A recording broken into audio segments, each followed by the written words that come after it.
The king's heart simply stopped when the goddess's sacred flame rose during the ritual and proclaimed Octavia Hale as his true mate. She was only an Omega, yet she fought like a Beta and shone brighter than any noble would ever admit, including him, who had felt something for her since their youth, even if he hid it behind armor. But before the entire kingdom, before he could even touch her, Octavia lifted her chin, faced her own destiny, and spoke the words that shattered Arvindal. "I reject you, my king." Humiliated, Lucian could only utter a command that echoed like a sentence. "Seize her." The sacred fire burned at the center of Arvindal's great hall, its flames dancing in shades of silver and crimson beneath the gaze of the full moon pouring through the Gothic stained glass windows. The heat did not come from the embers, but from the very essence of the goddess manifesting that night. The crimson moon turned the sky into a cloak of blood and promises, and every wolf in the kingdom knew that beneath that reddish glow, destinies would be revealed with no room for lies or escape. Octavia Hale stood motionless along the side of the hall, wrapped in a simple gray linen dress that contrasted cruelly with the silk and velvet gowns of the noblewomen around her. Her platinum hair, almost translucent under the crimson moonlight, fell in soft waves over her shoulders. Octavia's blue eyes, clear and cold like the frozen northern lakes, were fixed on the central fire with such intensity that some nobles looked away, uneasy with the strength radiating from an Omega, who was expected to bow her head, though she never had. She felt the weight of every stare on her. The whispers were discreet, but not discreet enough for her lupine hearing to miss a single venomous word. "An Omega in the sacred ritual," they muttered. "The Hale's audacity knows no bounds." Blacksmiths and healers forgetting their place. Octavia kept her chin high, her breath steady, ignoring the tightness in her chest that threatened to transform into something larger, something dangerous. On the opposite side of the hall, standing on the black stone dais where the Draven throne had remained empty for 3 years, Lucian observed the crowd with eyes that seemed to devour every shadow, every movement, every quickened heartbeat. The Alpha King was 27 years old, yet he carried the weight of entire generations on his shoulders. His thick black hair fell to his shoulders in unruly waves, framing a sharply hewn face and a strong jaw. The ceremonial armor he wore was a deadly work of art, black as a starless night, and adorned with silver details depicting wolves poised to attack. Every piece had been forged by the kingdom's greatest artisans, including Octavia's father, though few knew that. Lucian's eyes, nearly black under that light, roamed the hall until they landed on her. And then, for a moment that seemed to stretch beyond time itself, the world around them disappeared. There were no nobles, no elders, no crown or chains of hierarchy. There were only 2 wolves recognizing each other through a bond they had both spent years trying to ignore. Octavia felt his gaze like a physical touch, a brush of power that made her skin tingle and her inner wolf growl softly, restless. She knew those eyes. She knew the way he tilted his head slightly when analyzing an opponent, the almost invisible scar above his left eyebrow that she herself had caused at 13 during a training session that ended in blood and stifled laughter. She knew the sound of his breathing when he ran in wolf form through the forests, the scent of pine and iron that always clung to him, the way his hands held a sword with the same delicacy with which they would one day hold wildflowers he never offered her, though she knew he had picked them. One of the elders struck his staff 3 times against the marble floor, the sound echoing like thunder across the tense silence. Alaric Voss, the oldest of the lunar counselors, stepped toward the sacred fire with measured steps. His robe dragged across the ground. He lifted his arms, and his voice, though raspy with age, carried the power of centuries of tradition. Under the light of the crimson moon, in the presence of the goddess who shaped us from clay and blood, from howl and silence, we begin the ritual of the eternal bond. Let those whose souls were intertwined before their first breath step forward into the sacred fire. Lucian descended the dais with the predatory grace only a dominant alpha possessed. When he reached the stone circle around the fire, he turned to the crowd, and for the first time that night, his expression softened almost imperceptibly as his gaze settled on Octavia again. On the opposite side, Lauren Blackmere stepped forward, and the entire hall seemed to exhale in relief. She was the expected one, a noblewoman of pure lineage whose union would consolidate power and wealth between the houses, just as it had for previous generations, where a Draven always bonded with noble blood, and where many elders insisted that in this new reign it would be a Blackmere. Lauren possessed the refined beauty of the nobility. Her dark brown hair was arranged in an elaborate structure of braids and pearls, and the emerald green gown she wore was worth more than the entire Hale household. She smiled at Lucian with the confidence of someone who already knew the outcome of the night, someone trained since childhood to become queen. But the fire did not react when she approached. The flames continued dancing in their steady rhythm, beautiful and indifferent. Alaric furrowed his brows, exchanging glances with the other elders. Lauren's mother, Lady Ophelia Blackmere, watched from the place of honor with narrowed eyes, her fingers clutching the railing tightly. Something was wrong. The ritual never failed. The goddess never made mistakes. "Step forward, all who have been called," Alaric ordered, his voice now tinged with poorly disguised urgency. That was when Octavia felt it. A pressure in her chest, an invisible pull dragging her forward, even as her feet tried to resist. Her inner wolf did not fight it.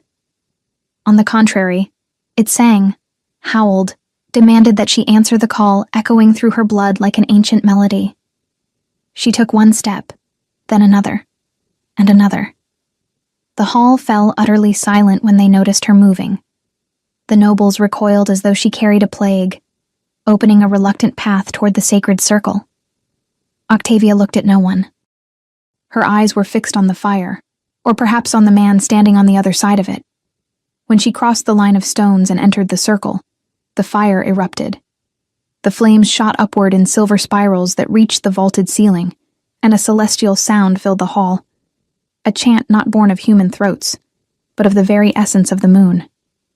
The crimson light intensified, bathing Octavia and Lucian in a halo that separated them from the rest of the world, and everyone saw what could not be denied.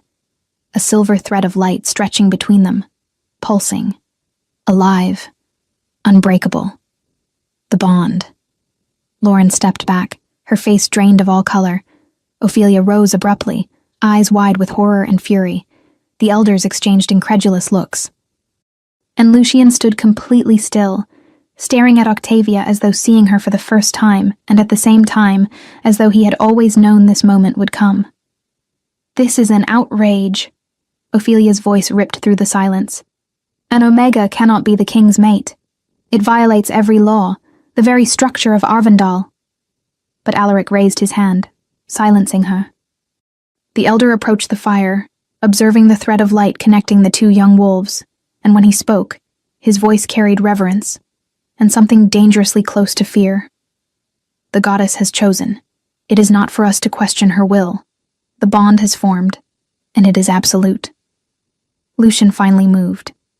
He circled the fire, approaching Octavia with slow, almost cautious steps, as though afraid she might vanish if he moved too quickly.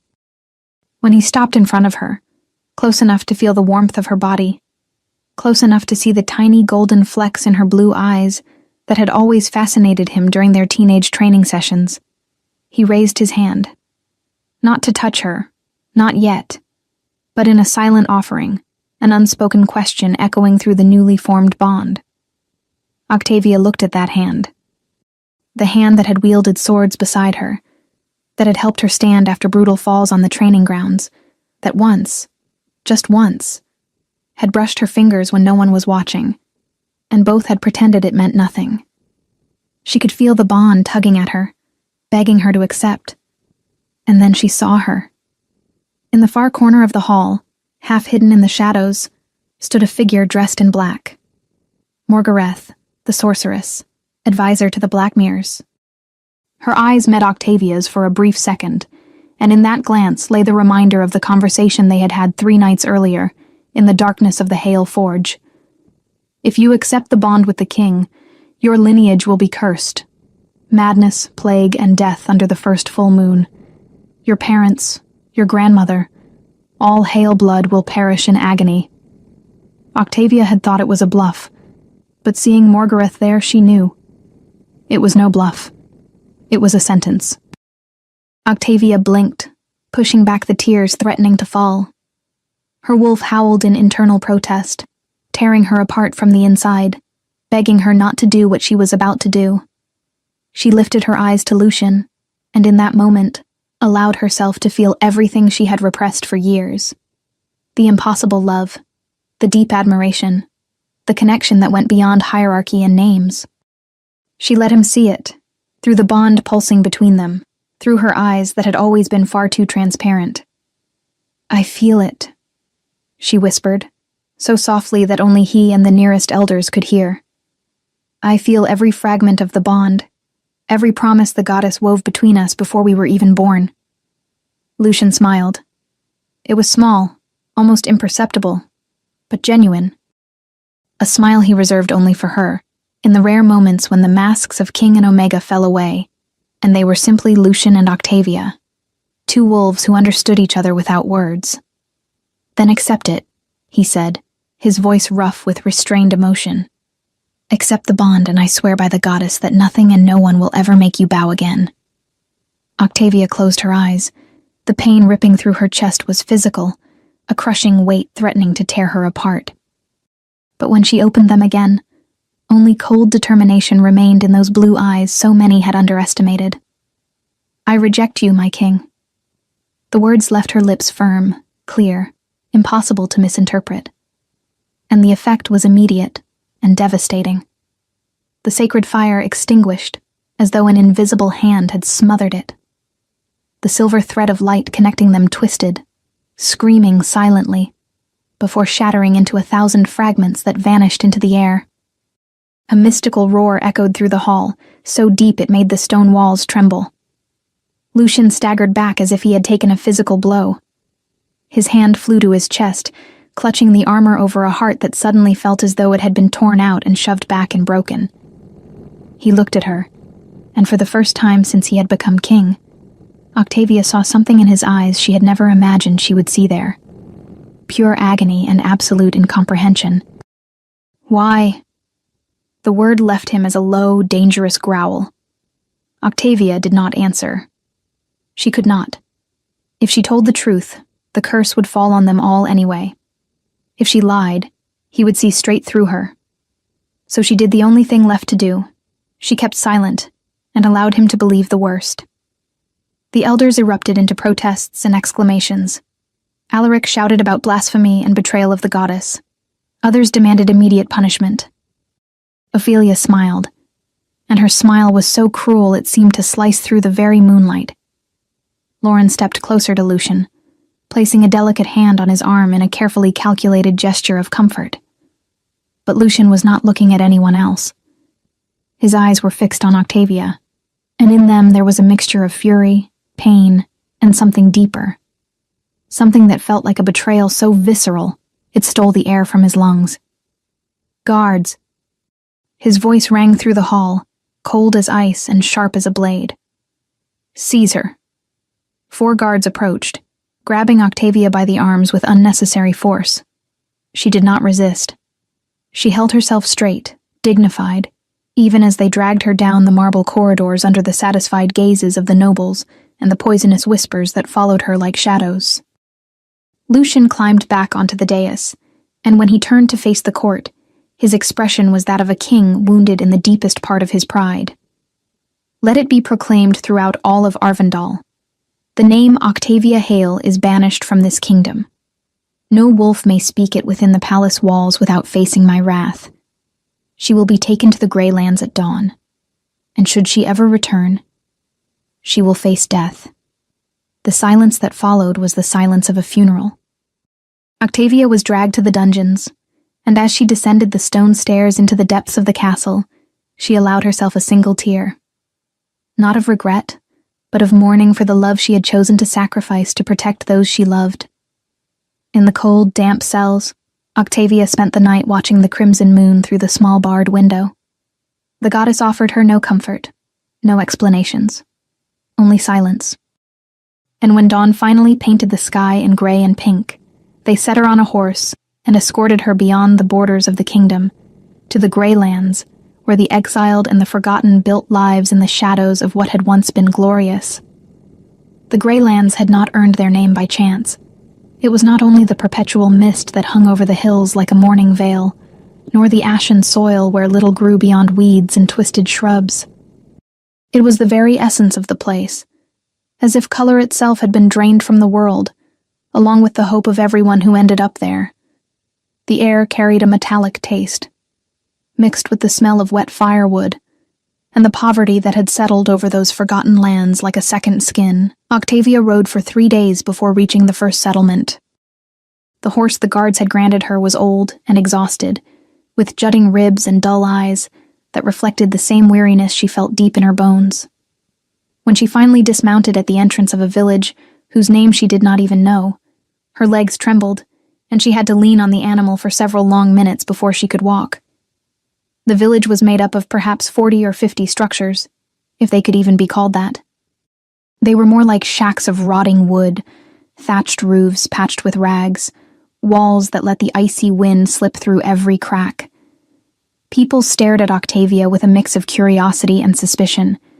Here in the Greylands, most were human, or wolves so weakened by malnutrition and despair they could barely shift. There were also a few lesser shifters, foxes and ravens, creatures who had also been exiled. "You're new here." It was not a question. The voice came from a woman who might have been 70 years old. She sat in front of one of the shacks, mending what looked like a burlap sack. "Exiled or on the run?" "Exiled," Octavia replied, her voice rougher than she intended. She had not slept properly since the night of the ritual. The woman nodded, as though she had already expected that answer. "Got a trade?" "I know how to work metal. My father is a blacksmith." A spark of interest flickered in the woman's tired eyes. "Metal? All we have here is Doran, but his hands shake so badly he can barely forge a nail. If you can do what you say, you'll have work, and food. Not much, but enough to keep you alive." That was how Octavia found her first refuge in the Greylands, an abandoned shack on the outskirts of the village. Days turned into weeks. Octavia forged during the day, simple tools the villagers needed, knives, nails, hinges. At night, she lay on her straw mattress and listened to the distant howls of wild wolves roaming the hills. The pain of the severed bond was physical. She woke in the middle of the night with her chest burning, as if someone were driving claws into her heart. Some nights were worse, when she could feel, through the remnants of the bond, Lucien's pain echoing on the other side. He suffered too. Perhaps even more than she did, because at least Octavia knew the truth. He felt only the betrayal. Weeks turned into months. Octavia began to get to know the villagers.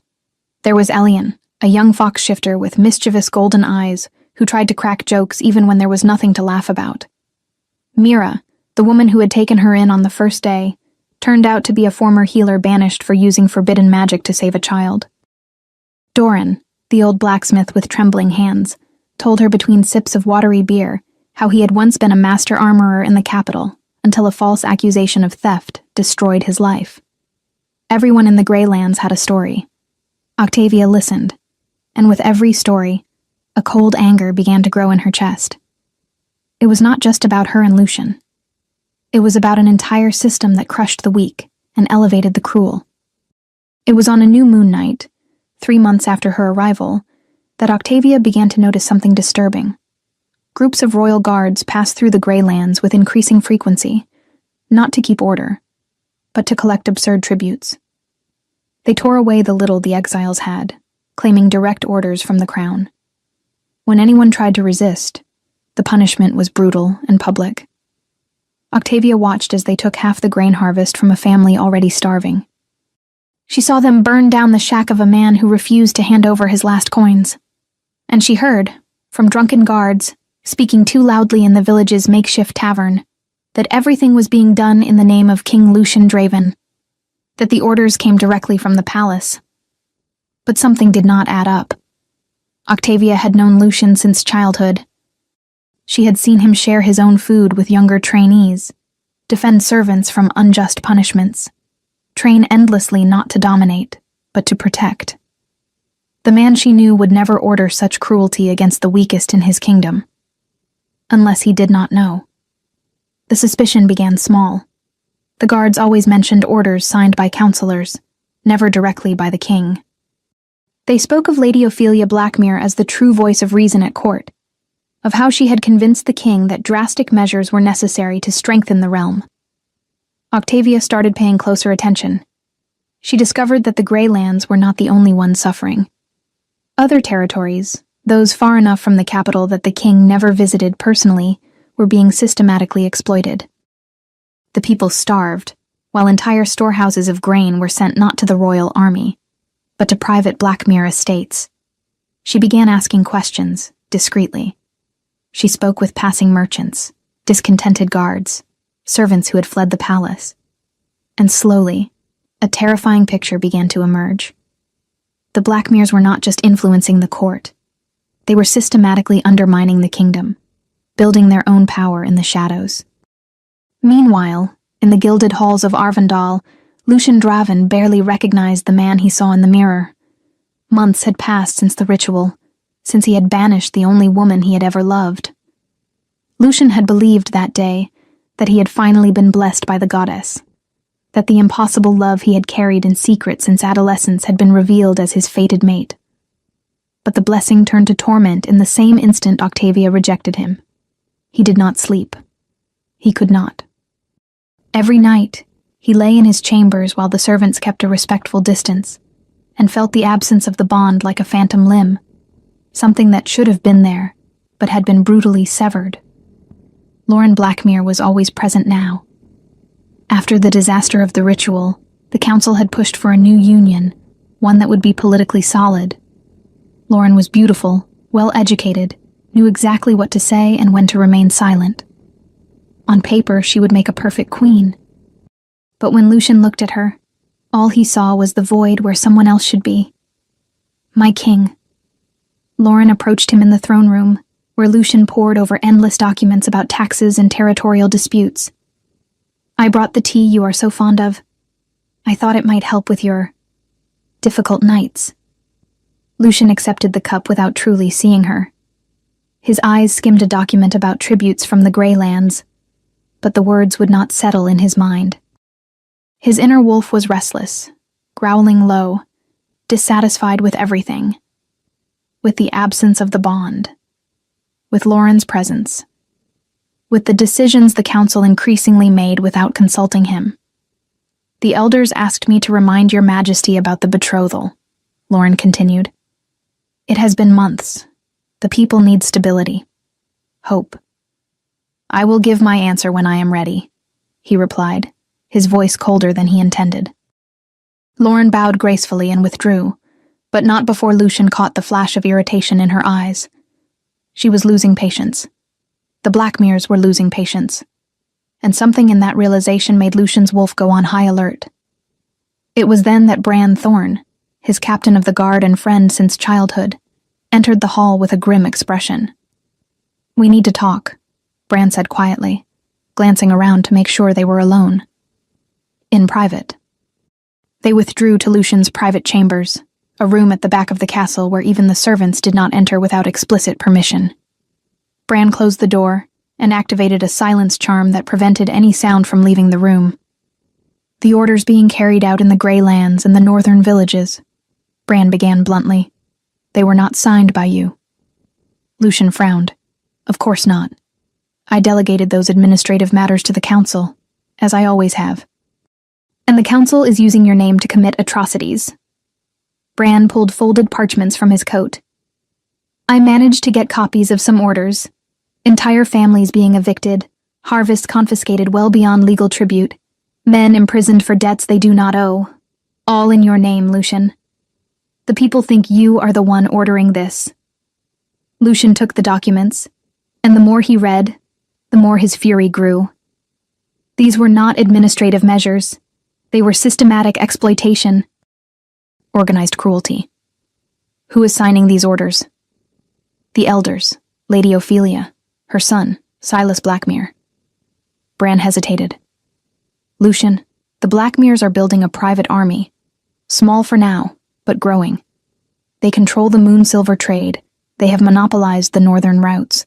They are positioning themselves. For what? But Lucian already knew the answer. To seize power. To turn him into a puppet king. Or worse, replace him entirely. You need to act, Bran pressed, but carefully. They have the support of the elders, of most of the nobility. If you confront them openly now, I will be seen as an unstable king, still shaken by the rejection at the ritual, Lucian finished bitterly, questioning the sensible decisions of seasoned advisors. Bran nodded. We need more concrete proof, and allies. Start investigating quietly, he ordered. I want to know exactly what the Blackmeres are doing and who else is involved. And Bran, if you hear anything about her... He did not need to finish the sentence. Bran knew his friend well enough to understand. Octavia is alive in the Greylands, Bran said softly. She works as a blacksmith in a small village. She keeps out of trouble. That is all I know. Lucian closed his eyes, allowing himself a moment of weakness. She was alive. She was safe. It was not enough. It would never be. But it was something. Back in the Greylands, Octavia was working at the forge when she felt it. A presence that should not have been there, ancient and powerful, watching her from the shadows between the shacks. She lifted her gaze from the blade she was sharpening and scanned the evening light.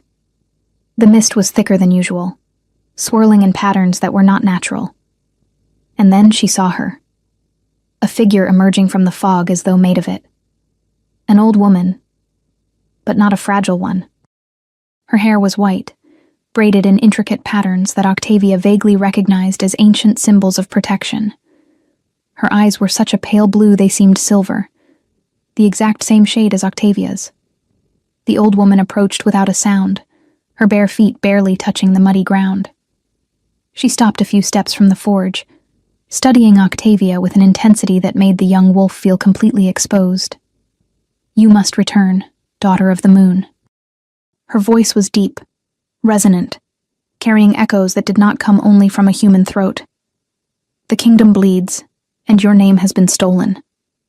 Octavia slowly set the hammer aside, every muscle taut. Who are you? The woman did not answer directly. Instead, she reached out and touched Octavia's arm. The contact was brief, but enough to make visions explode in the young woman's mind. She saw burning fields, crying children, guards wearing Arvindal's crest as they stole and killed. She saw Lucian on his throne, surrounded by advisors whispering poison into his ears. And she saw something else, a truth buried so long it had become myth. A bloodline, a name that should have died but survived, hidden among blacksmiths and healers. When the old woman withdrew her hand, Octavia was breathless, bracing herself on the anvil so she would not collapse. Not everything you were told is true, the woman went on, and now her voice carried something that sounded like sorrow. The blood that runs in you belongs to the house that cursed the throne itself. Go back, and you will find not only the king, but your past. Before Octavia could ask any questions, the old woman dropped something on the ground. A silver medallion, larger than a coin, engraved with crests Octavia knew all too well. The Blackmere symbols, but split in half, as if the stone itself had been cut by a blade. What does this mean? Octavia asked. But when she lifted her gaze, the woman was gone. Only the mist remained, swirling in silent eddies. Octavia picked up the medallion, feeling the metal pulse against her skin, warm and alive. There was magic in it, old and powerful. The Blackmeres. Her name was tied to the Blackmeres somehow. But how? Why? In the days that followed, the restlessness grew until it became unbearable. Octavia could not stop thinking about the medallion, the old woman's words, the visions that had been planted in her mind. She began asking more direct questions of the oldest exiles, those who had come from Arvindal decades earlier. It was Mira who finally gave her the first real clue.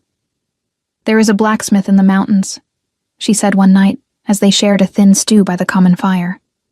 He lives alone, never comes down to the village. They say he was someone important before exile, someone with noble blood. What is his name? No one knows. He does not give one. Mira hesitated, then added, "But he looks like you." That was enough. 3 days later, Octavia left before dawn, following the vague directions on how to find the forge in the mountains.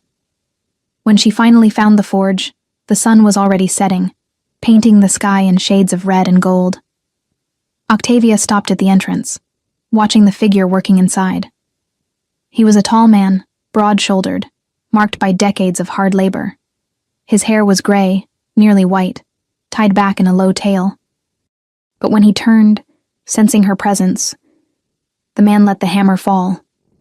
For a long moment, he simply looked at her, and Octavia saw a succession of emotions cross his face. Shock, recognition, and then something that looked like pain and relief so tightly bound together, it was almost unbearable to witness. You have her eyes," he murmured, his voice hoarse, as though it had not been used in a very long time. Octavia took a step forward, her heart pounding so hard it felt ready to burst from her chest. "Whose?" "Marielle's." The name meant nothing to Octavia, but the way he said it, with such reverence and hurt, made something twist inside her. The man moved closer slowly, as if afraid she might disappear.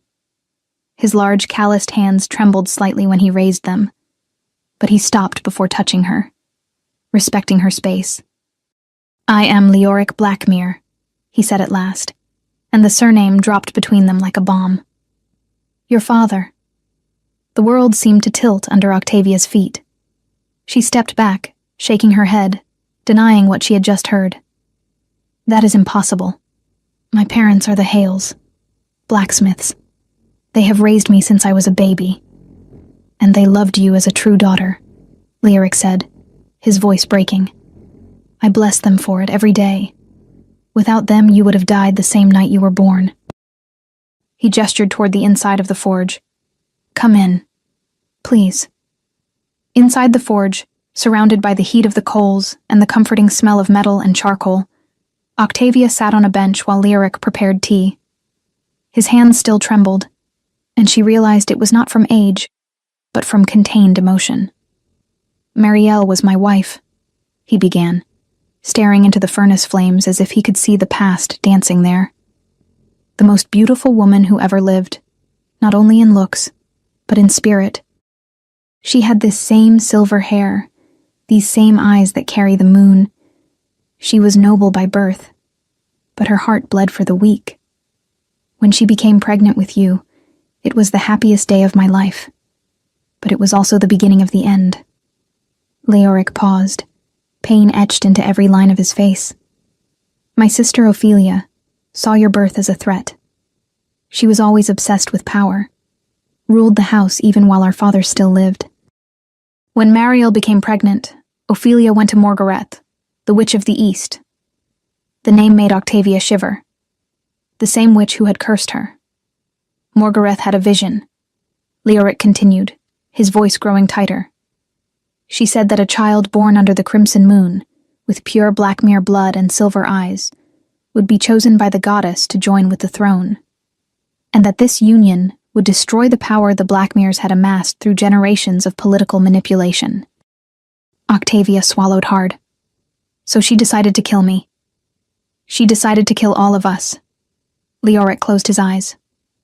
"On the night you were born, under the crimson moon, Ophelia sent her private guards. Marielle tried to flee with you. I fought to buy her time, killed several guards, but there were too many. I heard your crying, and then silence. I thought they had killed you too." Tears streamed down the aging blacksmith's face. "But Marielle was more clever than I ever imagined. Before dying of her wounds, she hid you in the Hales basket. They were blacksmiths in our service, good and humble people. She knew they would raise you far from the Blackmere curse." "And you?" Octavia asked, her voice barely audible. "How did you survive?" "I faked my death. Ophelia and Morgareth made a grand show of burning my remains. But what they burned was a body I stole from a dead mercenary." He gave a bitter smile. I fled here, to the mountains. Lived in hiding, forging in secret, always waiting for the day I might see the daughter I lost on that bloody night. Octavia covered her face with her hands, feeling tears burn her eyes. The Hales had never told her because they likely did not know the whole story, or because they feared for her safety. "So I am a Blackmere," she whispered, "from the house that cursed me, the house that is destroying the kingdom." "You are the true heir," Leoric corrected firmly. Marielle's blood was the purest of the noble lines. "You are the rightful lady of House Blackmere, not Lauren, not Ophelia. The goddess chose you not only as the king's mate, but as the one meant to restore balance." He knelt before her, taking her hands with reverence. "Ophelia cursed your bloodline to force you to reject the bond. She knew that if you joined with Lucian, the entire corrupt empire she built would fall. The goddess does not allow evil to thrive near her chosen ones." "But I rejected the bond to save my family," Octavia protested. "The Hales. The curse. It was already broken the moment you spoke." Leoric's voice was gentle but unwavering. "Morgareth is powerful, but not more than the goddess. When you rejected the king, you prevented the curse from fully taking hold. Your family is safe. The kingdom is not." He took from around his neck a medallion identical to the one Octavia carried, the other half of the broken crest. When he joined the two pieces, the seal shone with a pure silver light, and a soft sound filled the forge, a chant that came from nowhere and everywhere at once. It was the sound of the ancestral wolves, of the ancient packs that had forged Arvindal in the mists of time. It was the voice of the goddess, confirming what Leoric had said. "Go, Octavia," her father whispered, squeezing her hands tightly. "Go and show those who humiliated you who you truly are. Show the goddess that your mother's innocent blood was not spilled in vain. Save the kingdom she loved. Save the king the goddess destined for you." Octavia looked down at the reunited crest, glowing in her hands. She felt the weight of the truth, the weight of responsibility. But she also felt something else. Anger, righteous and burning. For her mother, who died protecting her. For her father, forced to live in the shadows. For all the families destroyed by Blackmere greed. For Lucian, manipulated and used as a puppet. "We will need proof," she said, and her voice now carried the authority of someone who had finally understood her place in the world. "And witnesses." Leoric smiled, and for the first time since she arrived, there was true hope in his smile. "I have both. There are others who survived that night. Servants loyal to your mother who witnessed Ophelia's crimes and were forced into exile. I gathered them over the years, kept them hidden, waiting. Waiting for what? For you, daughter. We have always been waiting for you." The full moon rose over the mountains of the Grey Lands 3 nights later, bathing Leoric's forge in a silver light that seemed to bless the preparations taking place there. Octavia was no longer alone. Over the last few days, her father had summoned those he had kept hidden for more than 2 decades, living witnesses to the crimes the Blackmeres had committed and buried under lies. There was Celine, who had been Marielle's lady-in-waiting, and had witnessed Ophelia conspiring with Morgareth on the night of the massacre. Her hair, once black, was now completely white, turned so not by age, but by the trauma of watching her lady die. There was also Thaddeus, a loyal guard who had refused to kill an innocent child, and paid for it with deep scars carved from the top of his face to the bottom, left for dead, but surviving out of sheer stubbornness. And there were others, each carrying fragments of the truth that, together, formed a devastating mosaic of betrayal and murder. Octavia spent those 3 nights listening to every story, memorizing every detail, feeling her anger grow and shift into cold resolve. Her father worked without rest at the forge, not crafting weapons, but restoring something he had hidden for years. The true Blackmere crest, not the corrupted symbol Ophelia wore, but the original, etched in pure moon silver, mined from the sacred mountains themselves. "When your mother died, I managed to save this," Leoric explained, polishing the metal until it shone like a piece of captured moonlight. It is the symbol of the true bloodline, blessed by the goddess when the Blackmeres were still guardians, not predators. When you wear it before the court, every wolf will feel its authenticity. There is no way to counterfeit a lunar blessing. On the night before their departure, Octavia stood alone at the forge entrance, watching the stars and trying to calm the storm of emotions in her chest. Fear. Yes, there was fear. But there was also something stronger, an unshakable certainty that this was what she had been born for. Not to bow and serve, but to rise and fight. She sensed her father's presence behind her before she heard him. "Your mother used to stand like this," Leoric said softly, coming to stand at her side. "Staring at the stars before making important decisions. She used to say the goddess spoke through starlight to those who knew how to listen." "What would she say now?" Octavia asked, her voice barely above a whisper. Leoric was silent for a long moment, and when he spoke, his voice was thick with emotion. "She would say she is proud of the woman you have become. She would say love is worth fighting for, even when the whole world conspires against it. And she would tell you to trust the goddess, because she never abandons her daughters." Octavia felt tears burn her eyes, but she did not let them fall. Not yet. There would be time for tears later, when everything was over. For now, she needed to be strong. "Tomorrow, we change Arvindal's fate," she said, and there was steel in her voice. "One way or another." The journey back to the kingdom took 5 days. They traveled discreetly, avoiding the main roads, using hunters' tracks and forgotten paths that only exiles knew. Octavia rode at the front, the restored crest hidden beneath her dark cloak, the reunited medallion hanging at her neck. Leoric rode beside her, disguised in simple traveler's clothes and a hood that hid his time-worn features. The witnesses followed behind, each one in disguise, each one carrying not only their own pain, but the hope that justice would finally be done. As they neared the capital, the devastation became more and more evident. Villages Octavia remembered as prosperous in her youth were now little more than empty shells. Fields that should have been lush with crops lay brown and abandoned. The people they passed on the roads had hollow eyes and bodies far too thin, faces marked by hunger and despair. "This is what the Blackmeres have done," Celine murmured beside Octavia as they rode past a village where children with bellies swollen from malnutrition played in the mud. They bled the kingdom until only husks remained.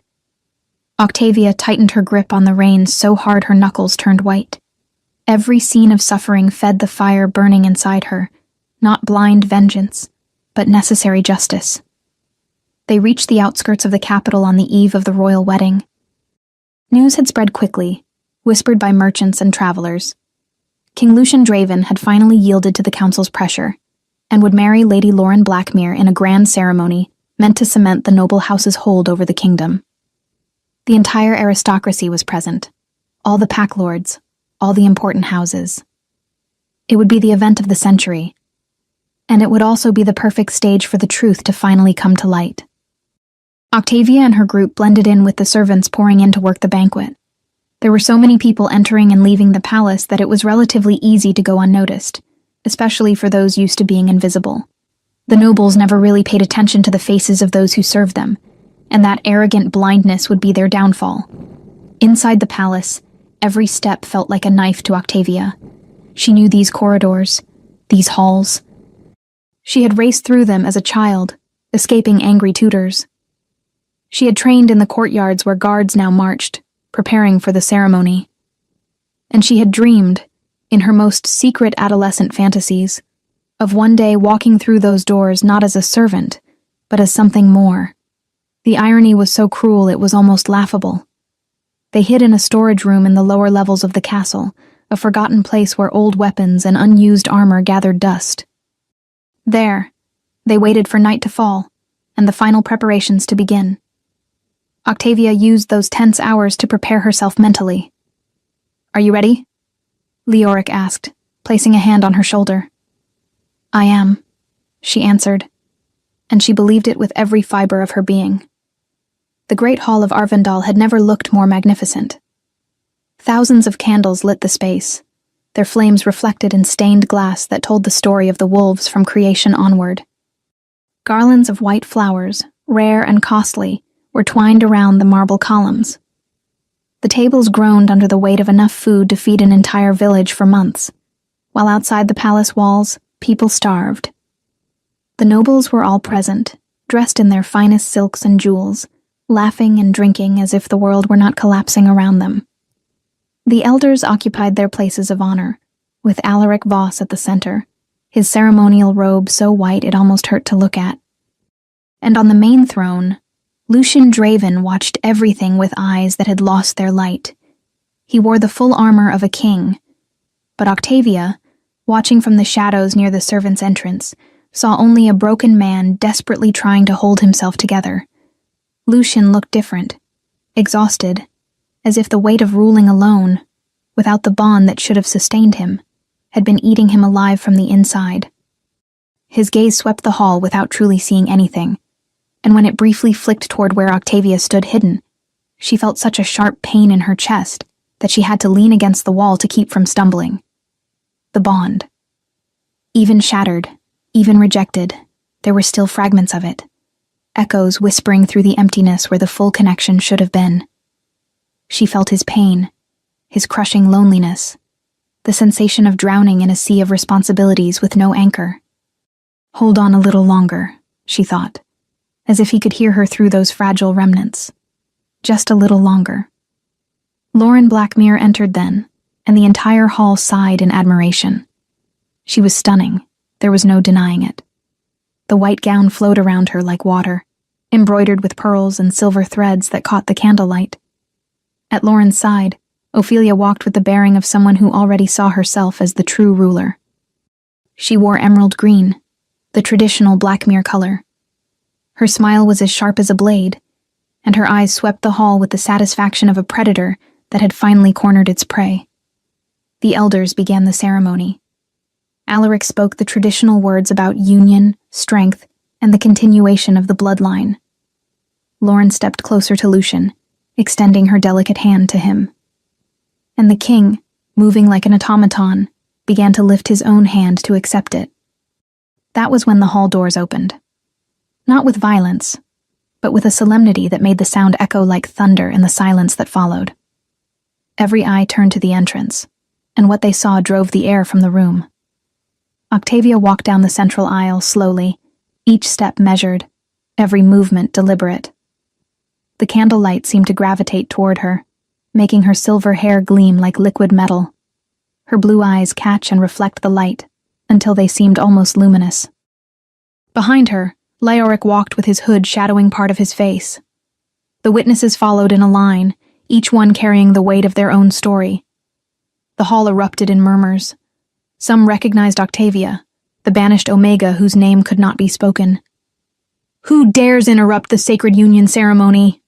Alaric thundered, striking his staff against the floor with enough force to silence the whispers. Octavia stopped in the center of the hall. She pulled back the hood that partially hid her face, and the movement revealed not only her features, but the crest she wore over her heart. The symbol glowed under the candlelight, and every wolf in the hall felt, viscerally, the power emanating from it. It was ancient, pure, unquestionable. "I am Octavia," she said, and her voice carried through the hall without any need to shout. There was command in that tone, an authority born not of rank, but of truth. "Daughter of Mariel Blackmere and Leoric, rightful heir of this house, I have come to demand that the truth be spoken before the goddess and before the entire kingdom." The silence that followed was that of a world holding its breath. Then, like glass shattering, everything erupted. Nobles leapt to their feet shouting. Some demanded she be arrested at once. Others, especially the older ones who remembered Marielle, looked from Octavia to the crest with expressions of shock and growing recognition.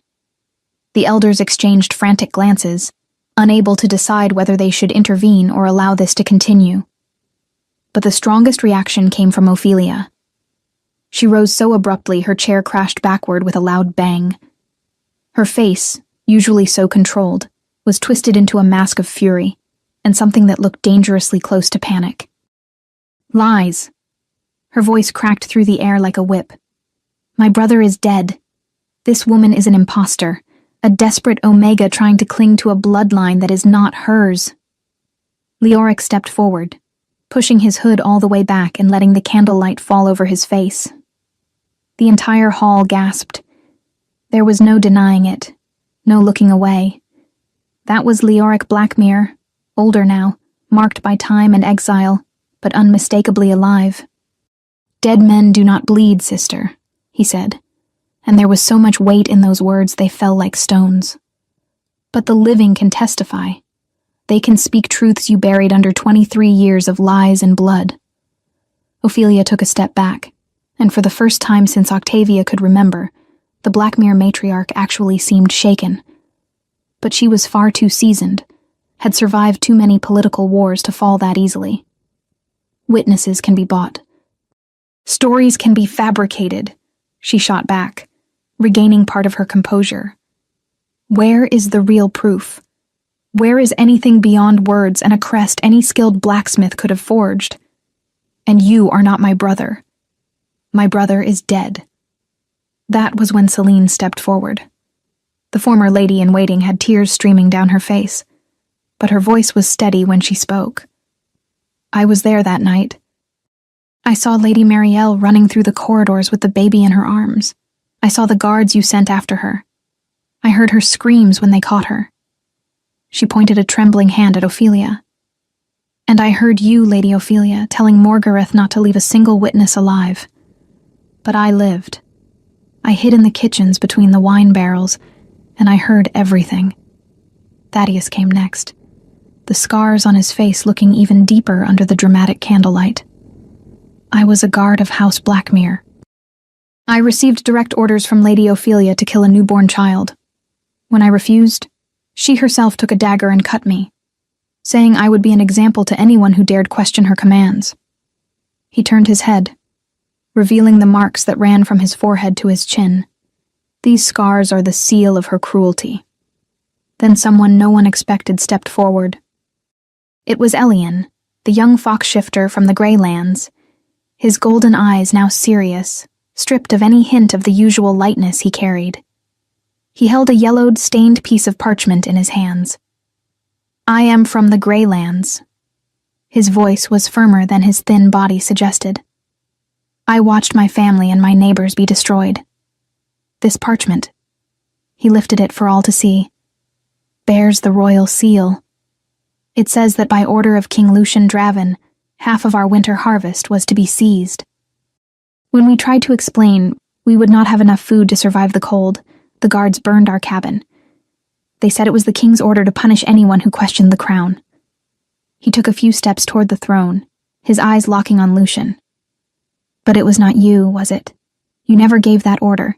You never knew entire villages were starving while Blackmere granaries overflowed with grain. You never knew they were using your name, your seal, your authority to turn your people into ghosts. One by one, the witnesses came forward. Each told their part of the story. Each added another piece to the horrible puzzle taking shape before everyone's eyes. And as they spoke, Octavia watched Lucian. The king had risen from the throne and was slowly descending the steps. His gaze was fixed on her, and there were so many emotions passing through those dark eyes it was impossible to name them all. Shock, recognition, confusion, pain, and beneath it all, like embers that had never truly gone out, something that looked dangerously like hope. When he stopped in front of her, close enough that she could feel the heat radiating from his body, close enough that the shards of their broken bond began to throb and burn, he spoke in a rough voice. You let me believe you rejected me by choice. You let me think that what we felt, that what the goddess confirmed, meant nothing to you.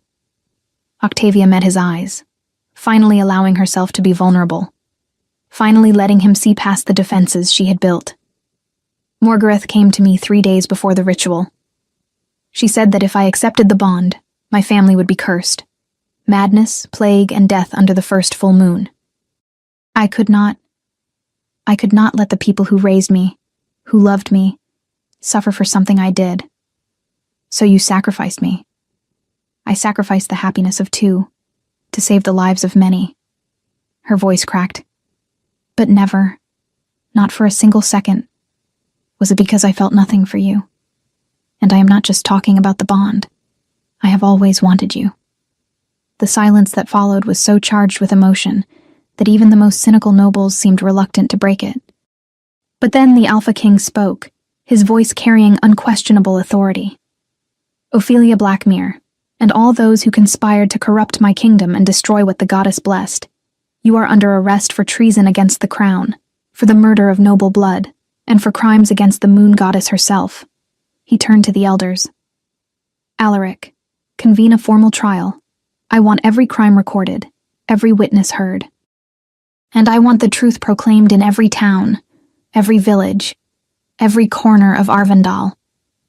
There will be no more lies in my kingdom. The guards advanced toward Ophelia, but before they could reach her, she threw her head back and laughed. It was a high, almost deranged sound that made the hair on everyone's arms stand on end. You think it is that easy? She spat, her eyes locked on Lucian. You think I spent decades building power just to fall without a fight? The shift was brutal and fast. Ophelia lunged forward, her body twisting, bones snapping, skin giving way to fur. In seconds, a massive, feral she-wolf stood where the Blackmere matriarch had been.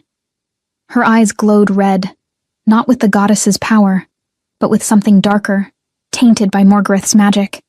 And she was not alone. All around the hall, about a dozen nobles loyal to the Blackmeres began to shift as well.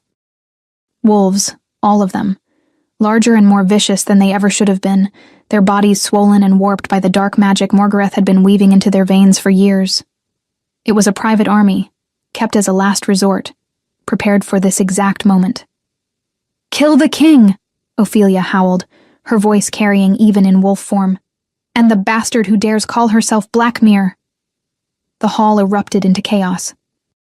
The sound of transformations echoed from every side, bones cracking, snarls tearing from throats, the musky scent of wolves filling the air. The guards loyal to Lucian did not hesitate, their own shifts beginning instantly. Within seconds, the great hall that had once hosted elegant ceremonies was a battlefield of wolves. Lucian exploded into his lupine form with a force that made the floor tremble. Where a man had stood moments before, a colossal black wolf now towered, easily twice the size of any other in the hall. His coat was dark as a moonless night, muscles rolling beneath his fur with raw power. His eyes burned with an intense gold, carrying the absolute authority of an Alpha King. When he roared, the sound was so deep, so primal, that even the corrupted wolves hesitated for a fraction of a second. Leoric shifted as well, his wolf a silver gray, still imposing, old scars visible even through his fur. He took position beside the witnesses he had brought, shielding them as the battle unfolded. The corrupted wolves attacked in formation, but the royal guard was well trained. Brown, gray, and mottled wolves formed a defensive wall, meeting the assault with military precision. The hall filled with the sounds of growls, yelps, and bodies slamming into each other. From the shadows at the back of the hall, Morgareth emerged, her eyes glowing with profane power. She raised her arms, and a wave of black energy shot toward Lucian, trying to paralyze him, to drain his strength. Before the magic could reach the king, there was an explosion of silver light. Octavia's transformation was unlike any of the others. It was not brutal or violent. It was like watching the moon descend to earth. Her body flowed between forms with supernatural grace, and when the shift completed, a wolf stood where she had been, a wolf as white as untouched snow. She was not as massive as Lucian, but there was something about her that made every other wolf instinctively fear. Her eyes glowed with silver light, the very essence of the moon captured in lupine form. The crest she wore over her human heart now shone through her white fur, visible like a ghostly mark over her chest. When she moved, it was as if the light itself followed her. The white wolf shot toward Morgareth with impossible speed. The sorceress tried to hurl her dark magic at the new threat, but the moment her spells touched the light radiating from Octavia, They dissolved like smoke. "Impossible!" Morgareth screamed, stumbling back. "No wolf can—" But Octavia was not just any wolf. She was of pure lineage, a direct descendant of the first Blackmeres blessed by the goddess herself. That power had slept in her bloodline for generations, waiting for someone worthy of carrying it. And now, faced with the threat that sought to destroy everything the goddess had blessed, that power awakened fully. The white wolf leapt, and when her paws struck the ground before Morgareth, a circle of silver light exploded outward. The sorceress was trapped at its center, unable to move, her dark magic straining against the moonlight, but failing. Now, Octavia's voice echoed. With the source of the magic immobilized, the corrupted wolves began to weaken. Their bodies were still enhanced, but the connection feeding them had been severed. And Lucian, the Alpha King, saw his opening. The black wolf moved with a speed that defied his massive size. He was upon Ophelia before she could react, before she could even attempt to flee. His jaws closed around her, dominating her completely. It was the grip of a supreme alpha, asserting absolute dominance, forcing submission. Ophelia tried to fight, but it was useless. Lucian's raw power was overwhelming. He forced her to the ground, holding her pinned beneath a weight that seemed impossible to resist. His growl was low, continuous, heavy with authority that could not be challenged. One by one, the other corrupted wolves stopped fighting. Some were subdued by the royal guard. Others, sensing their leader's utter defeat and the severing of their source of power, simply lay down in submission. The battle that had begun so violently ended in total domination. In a far corner of the hall, amid the chaos, Lauren Blackmere slipped quietly toward a side door, her torn wedding gown dragging over the floor. No one stopped her. No one pursued. She vanished into the palace shadows, and then into the night beyond the walls, fleeing from a fate she had never truly controlled. The light surrounding Morgareth pulsed once more, and then the sorceress collapsed to her knees. "It is over," the white wolf's voice echoed. Slowly, the transformations began to reverse. The wolves of the royal guard returned to human form, panting but victorious. The corrupted wolves were forced back as well, collapsing naked and exhausted, the dark magic finally purged from their systems. Lucian was the last to transform. He kept Ophelia restrained, now human and trembling, his hand on her neck, not squeezing, but making it clear that any attempt to escape would be futile. Octavia shifted back with the same fluid grace, the silver glow fading until only a young woman remained, breathing hard but standing tall. The crest over her heart had stopped shining, but everyone who witnessed her power would remember it forever. Ophelia Blackmere. Lucian's voice echoed through the ruined hall, cold as ice. You have not only committed treason, you attacked your king, attempted to murder your rightful heir, and corrupted nobles with forbidden magic. But you will not die. You will live, exactly as those you trampled lived, stripped of power, of title, of everything except the weight of your own actions. He handed her to the guards, and Ophelia, finally broken, did not resist. Her eyes swept the hall one last time, seeking Lauren, but her daughter was gone. Morgareth was dragged out shortly after. When the hall finally fell quiet, when the wounded were tended and the last traitors imprisoned, Octavia and Lucian stood side by side in the wreckage, surrounded by cracked columns and stained marble, but victorious. Leoric approached his daughter, pride shining in his eyes. Your mother would have been so proud, he said, his voice thick with emotion. Lucian turned to Octavia, and for the first time since the battle began, he allowed himself to feel the delayed terror of how close they had come to losing everything. He pulled her into his arms, not caring who watched, not caring for protocol or decorum. You saved me, he whispered against her hair. Again. We saved each other, she replied, holding him just as tightly. In that moment, the shattered fragments of their bond began to pulse, recognizing one another, trying to reconnect across the rift the rejection had created. The goddess has given us a second chance, Lucian murmured, threading his fingers through hers.